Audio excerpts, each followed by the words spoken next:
to Perspectives, a new program where we discuss Trump 2.0's policies and politics and their implications for Asia, China, Taiwan, and beyond. I'm your host, Wenqi Yu. I have to say, I was most glued to the development of TikTok the weekend before Trump's inauguration.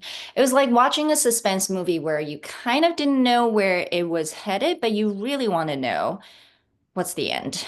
Then came DeepSeek, the Chinese AI breakthrough that shocked the world and caused US stock rout. Trump then said in the near future he wants tariffs on all semiconductors.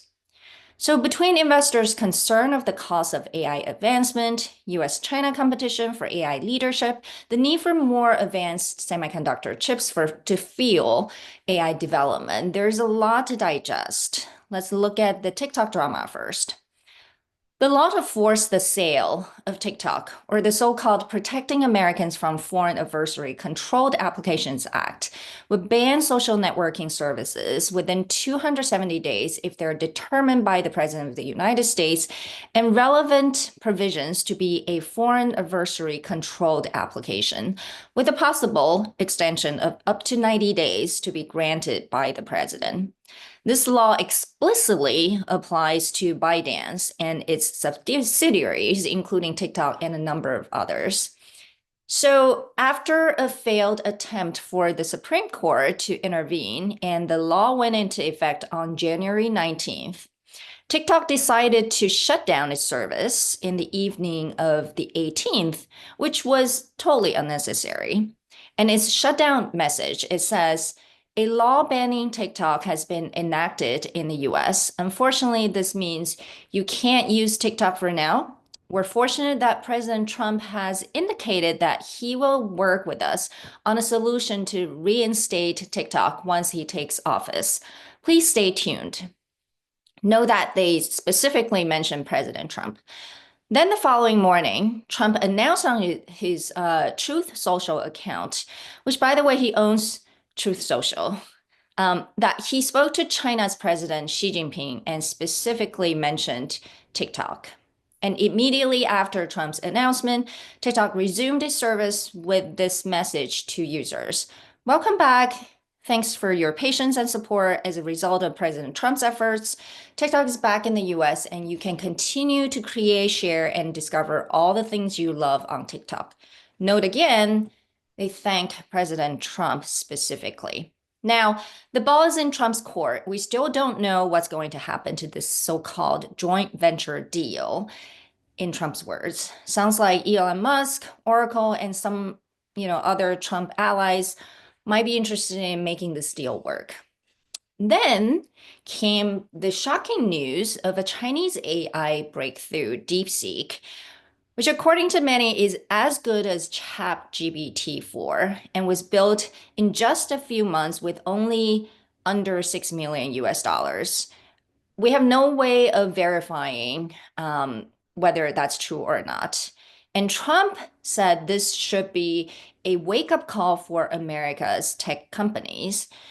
Well, the news of DeepSeek has caused NVIDIA, the leading chip design company, to lose $600 billion, just about 1/6 of its share overnight. Not only investors are questioning whether AI requires so much investment and chip power, policymakers are now questioning whether years of chip export control policy has backfired and inadvertently led to faster and better Chinese innovation. So what's Trump 2.0's China and technology policies are going to look like when, potentially trillions of dollars, the competition for most cutting edge and consequential technologies of today, as well as geopolitics, are at play? We spoke to Charles Mok on January 24th. Charles is currently a scholar at Stanford University Cyber Policy Center. He's a board member of the Internet Society, a former Hong Kong legislator representing the internet sector.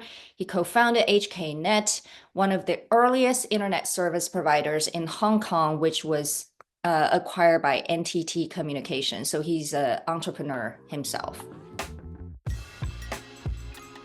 So welcome, Charles. Let's talk about the drama around TikTok and where do you think this is headed?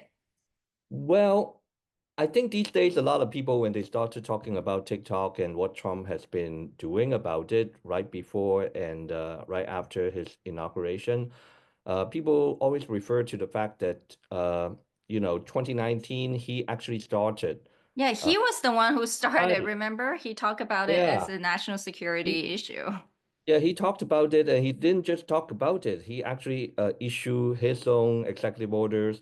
Yeah, so it wasn't just about TikTok. It was actually about all different layers of the network, from Huawei all the way to, different like carriers, China Telecom, or even apps such as TikTok. So people look at it and said, why was it such a sudden change?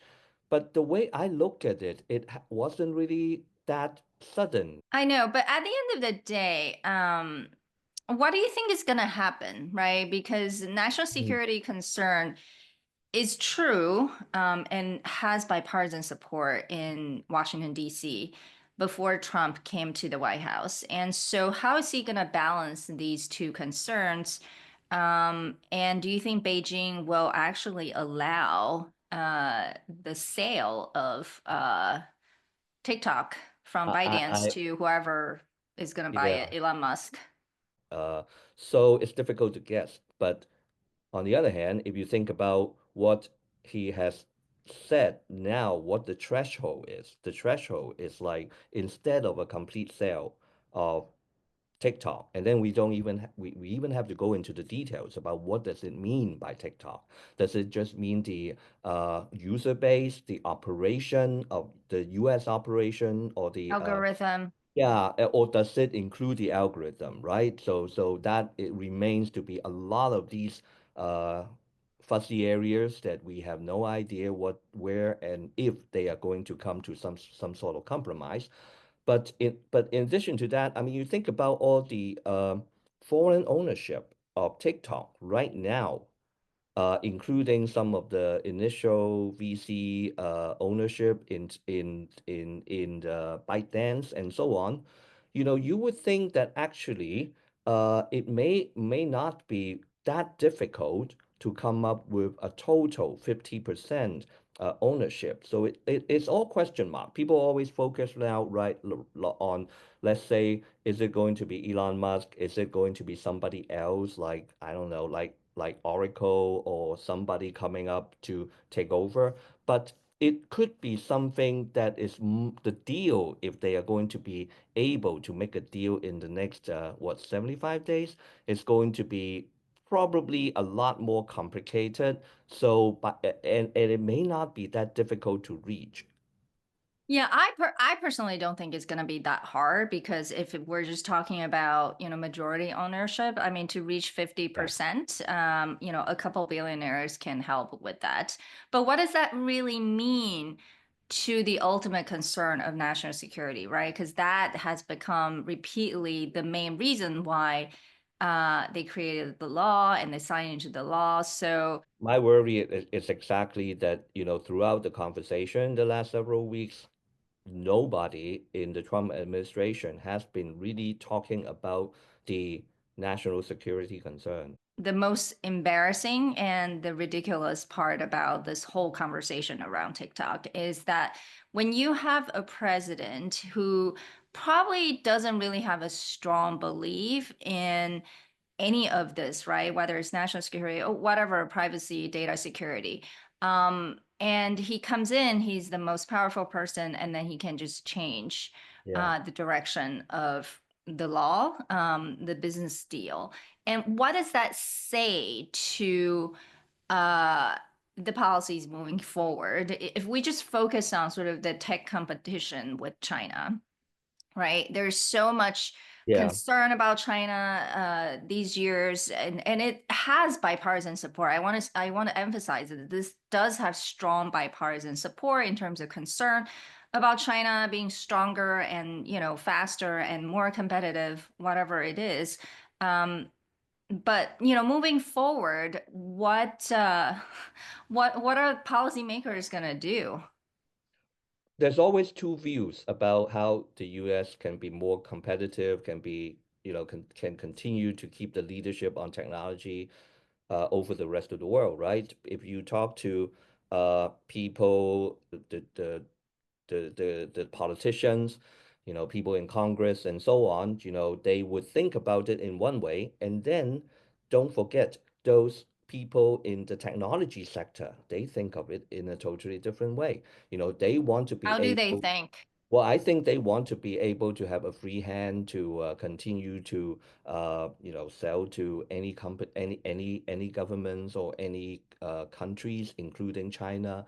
They would think about it like this is it's more important for them to make sure that they have this global leadership in the sense that they are going to be able to compete and sell to any market. They make more money, so they can reinvest more. That's the probably the technology companies and the Silicon Valley way of thinking about it, and the investors, right? So whether it is this thinking or the traditional or the kind of thinking that politicians tend to make, which is more geopolitical, which will win out in this new administration? That is the biggest question. So in the end, I know that in the for a long for the for the last 4 years at least, or maybe 8 years, we have had this pretty much bipartisan thinking about how to deal with Chinese competition. Uh, I just think that it might be a turning point at this stage that maybe the Silicon Valley thinking mentality will somewhat take over. It won't be, I don't think it will be a complete change because What some do of you these mean Silicon Valley thinking? What does that mean? Silicon Valley has so many different types of it. You have the Elon Musk type. You have a lot of people who disagree with him. You also have those people who kind of, have become very anti-China hawks. They tend to work on defense tech related issues. I mean, which strain are you referring to? I think I'm referring more to the Elon Musk type of thinking. They obviously uh, they are becoming a lot more dependent on the Chinese supply chain. I mean, this is not just Interesting. about Silicon Valley, as in you thinking about some of these technology network products or platforms and so on. Think about his Tesla and a whole range of other products that he wants to get into China, or he depends on the supply chain in China. I mean, you even think about somewhat to some extent, many of these chip companies that are affected by the sanctions. I mean, yes, they have to deal with it. This is the national security overriding mentality in the last 4 years, if not more. But, do they want to sell to China? Of course they do. You know, uh, If uh, they could, but I if they think, could. yes, with those restrictions, everyone's Right. saying they're willing Right. to With comply, those of course. restriction, they Yes. can't. But let's say if tomorrow somehow all these restrictions are gone, do you think any of these companies will say that I'm not going to Of sell to course not. China because Yeah, of national of course. security? Of course. They will sell them the fastest and greatest new GPUs as they can. So it's just business, right? Yeah. I mean, what does that mean for the competition on the AI front? How do you think, let's, focus on the technology itself and then also the chips that empower the technology. First of all, curious, do you think all these restrictions coming out of the Biden administration will be continued by the Trump administration, or could there be even more strict restrictions? We haven't heard almost like anything in this, Yes, like I know. I many. haven't heard anything. So I think it's difficult to predict. I don't think there will be, if I am really to guess, I don't think it would be something really drastically, just overturning the whole policy and say we'll sell anything to China right away, immediately, and so on. But you think it could be But loosened? I'm not sure. It's not going to be easy to loosen. But of course, you will also see maybe, and we haven't seen it yet, but I wouldn't be surprised if people, or let's say Silicon Valley, or even other, commentators or people on the Republican side, coming out and talking more about the argument that the sanction is actually helping China catch up. There we go. I do want to touch on that because we see the news about DeepSeek uh Yeah, those days, right? So yeah, it looks like it's built on NVIDIA's less advanced chip, and which was designed specifically for Chinese clients to circumvent commerce restrictions. And it only took them, 2 months and less than 6 million to build DeepSeek, and supposedly it's almost as good as the US model. So what does that mean for the competition? And, we've seen some people even saying this is exactly the result of US export restrictions, and it sort of forces Chinese to be even more competitive. yeah. Uh, what do you think?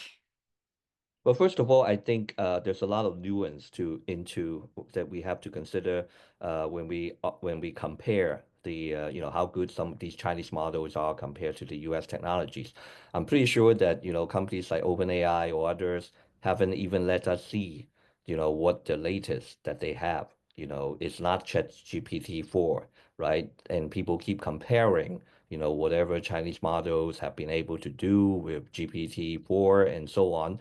And that may not be you're not comparing with the latest and greatest, number one.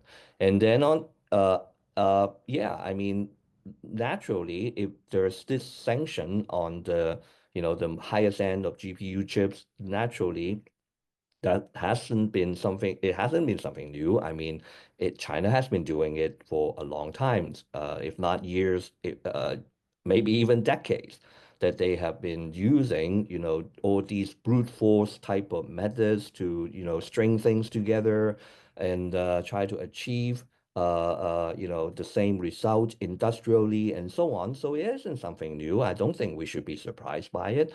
I think what's more important is I mean, we think about the sanctions a lot, but actually in the CHIPS Act, the CHIPS and AI Act, there's a small part of it that also has to do with how, let's say, I'll give you this as an example, how the US should support more on fundamental research that is not just directed by the big tech.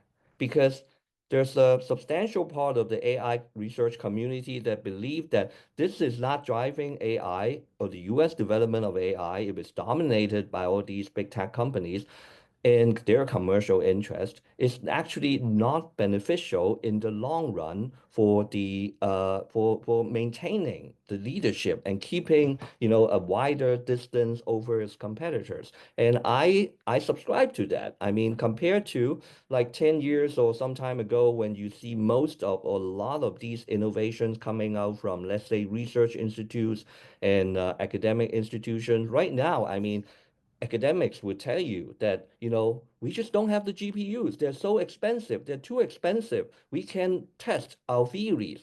We have to back these, big tech companies to give us a sabbatical so we can spend 6 months over there and try to use their computers in order to test our theories and so on. And then that I worry is inhibiting the development of AI for this country going forward. And I think that is probably more important than just arguing about, whether or not DeepSeek is catching up or not. Because I subscribe to the belief that, the next generation, we're really not talking about LLMs. I mean, we're seeing so many of these shortcomings of LLM. The danger is right now that people are too focused on GPT-4, 5, 6, and so on, that they're missing the big picture. Yeah, that's actually quite interesting. So essentially, you're arguing for more investment and potentially cheaper costs for people to be able to conduct more advanced research. But just as I said, DeepSeek seems to be able to build their model with less Yeah. than $6 million. And so that is not costing billions of dollars, like people said, right, in order to build the LLM model. I'm not sure. I think it's difficult if we see just a press release coming out making that comparison and say that they can do it or they cannot.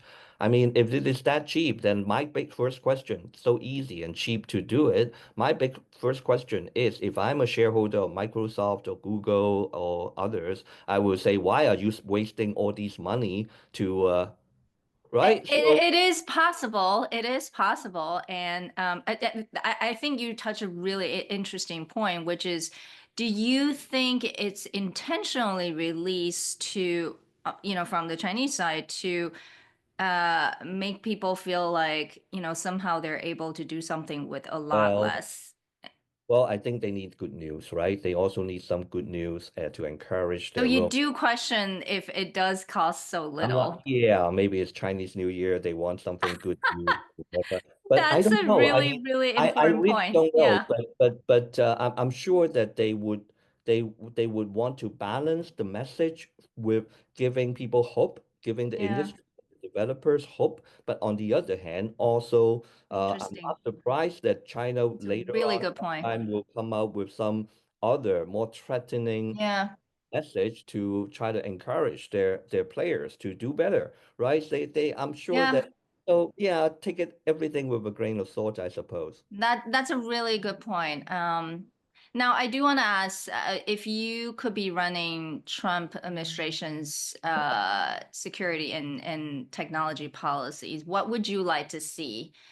Especially how you would like to improve upon perhaps Biden administration's policies? I hope that they wouldn't just retract or take a complete retreat approach from the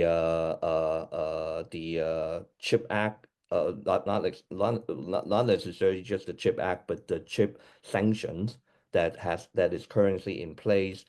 Because I still think we need a lot more time to allow. This is not just a US issue because this is we used to talk about the chip four. Maybe there are Yeah, other countries. bigger than four. We need to build a stronger alliance with these countries in order that they have followed this strategy for a while in order to build up and let's say alternative supply chain. So how are they going to react if there is a sudden change in this strategy? It's going to disrupt not only US companies but also players or companies around the world. So I think we need some stability in this regard, whether there will be minor tweak or whatever. And we do see that actually, even in the last couple of months in the Biden administration, they are trying to close some of the loopholes in terms of how China or Russia and other countries are able to get some of these chips that Yeah. might be at the lower end. And now they're trying to close some of these gaps or holes. So even if you see some press release about DeepSeek or others, they might be legacy. They might be legacies because, maybe next year they will no longer even be able to get those chips that they are able to get with $6 million, right? So we can't just I think it's still too early to judge the overall success or failure of the Biden chip Yeah. initiatives and so on. So we need a bit more time, and the market probably will need a bit more stability, Yeah. and a sudden change. Well, thank you so much for speaking to us. We hope to have you back. Thank you. Thank you.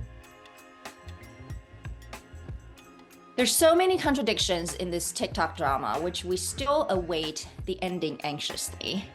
And DeepSeek presents another Sputnik moment to the United States, with the desire to deter Chinese software's dominance in the US, to fulfill the promises to Trump's supporters and voters, and to compete for the leading technology status on the global stage. The Trump administration has a daunting challenge ahead.